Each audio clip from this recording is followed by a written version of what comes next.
Who would bet against commodities now that the rebound in raw material prices has restored the industry to rude health and profitability?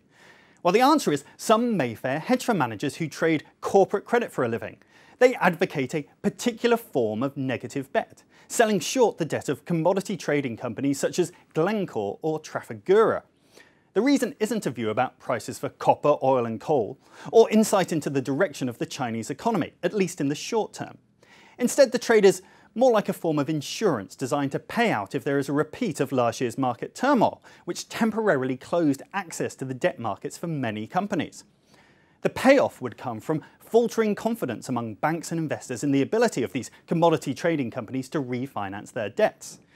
Trading businesses, they operate much like banks, financing the activity of mines, but without the costs and capital ratios of regulated lenders.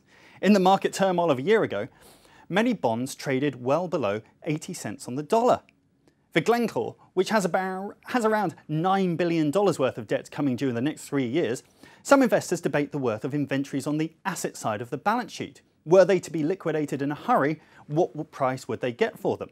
Private Trafigura, meanwhile, well, it has no public shareholders to turn to for support if it needs it. But both companies can argue credit market fears have been put to rest, with prices for the bonds having rebounded to trade above par values.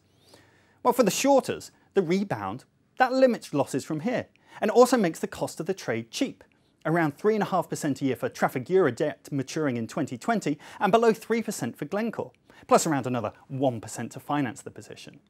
After all, they might conclude, the time to buy flood insurance is when the mud is cracked, the skies are clear, and the river is reduced to a trickle.